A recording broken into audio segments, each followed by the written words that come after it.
CNN's Brian Todd is live in Washington with the very latest. It is disturbing, to put it mildly. Brian.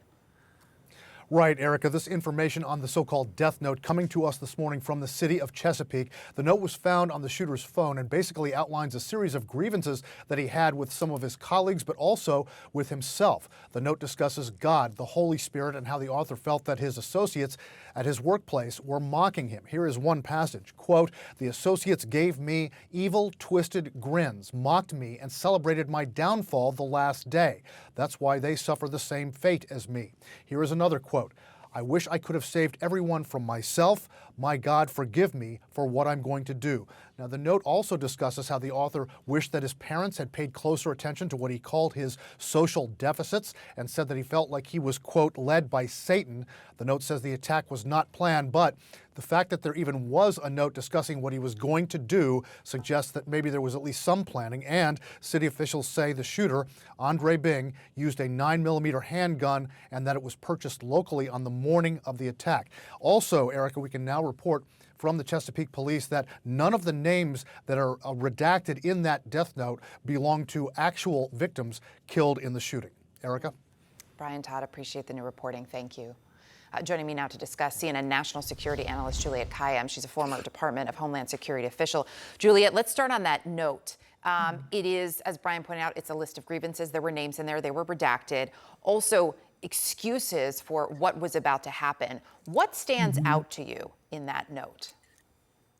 Well, I mean, the first is obviously consciousness of what he's about to do, and then just learning that he purchased the gun that morning. So this is, this is not murders from some emotional disruption. All of a sudden, it was planned out, and clearly there probably are likely other notes that describe his grievances against co-workers. I also think that the fact that people that he highlights in the notes were not people in the room simply means that he walked into his place of work and wanted to sort of exert as much damage as possible, and he's well aware of that. I think the question now is, was anyone else, what kind of complaints were made against him by employees to Walmart and others? Yeah, it'll be interesting as we learn more whether some of those concerns which employees have and coworkers have expressed to our own teams at CNN, whether they were in fact communicated with Walmart, and if so, what was done. In terms of what else we learned this morning, the fact that the gun was purchased that morning. Virginia does not have a waiting period. We looked into it this morning. There's no license, no training requirement for a handgun. We are seeing a change in this country, probably notably. I can't speak this morning, Juliette. Most notably in Texas, where a law went into effect last year that rolls back requirements for ownership. There is this move to permitless carry. So it's easier for someone to buy a gun in the heat of the moment and use it in that moment. Right.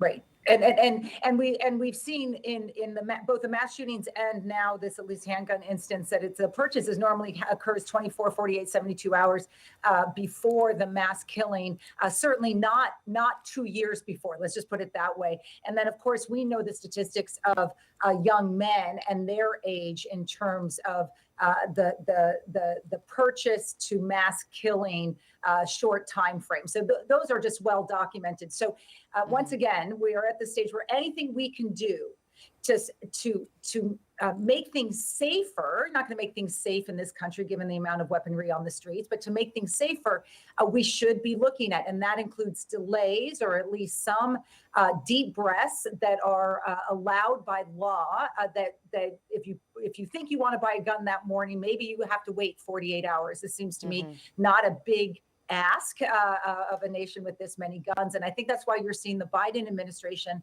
get so aggressive so quickly after another mass shooting, because the proof is in the pudding. I will say this, that the election after major national gun safety legislation went into place showed that moderates and the young, who we call lockdown generation, because of what we've put them through in their schools, are voting on this issue in ways that are consistent with more gun regulation. The NRA had scared off many moderates from doing this. So let me ask you real quickly, because we're almost out of time. The president yesterday also calling, he said he wants to bring back the assault weapons ban.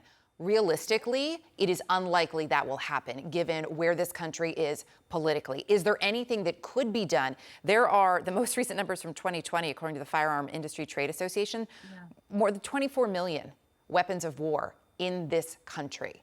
What do you do at this point? You're not banning them. And as to your point, there's a lot already out there. Right. Okay. So you first keep trying to ban them. In other words, that the political momentum is clearly showing that independents and Generation Lockdown, who came out in numbers this last election, may continue to come out on this issue. So they are viewing gun legislation as seriously as pro-gun advocates have been viewing it. So that's what the politics just took a while to catch up. The second is, of course, I think the delay in the ages. I would like to get these weapons off the street, but in the short term, if you can get this, if you can get both state or national legislation to prohibit 18 to 25-year-olds or 21-year-olds from purchasing this weaponry, you are going to limit the number of mass killings. Again, we don't get to, we're not going to stop everything, but why wouldn't you try to at least try to get things safer than they had been? And the data is just clear, just looking at the data, that 18 to 25-year-old male bracket, they should not be having these guns, period. There's just no reason to. Stopping one, saving one life, you would think would be enough to have that serious discussion. Juliette, always good to see you. Appreciate it. Thanks.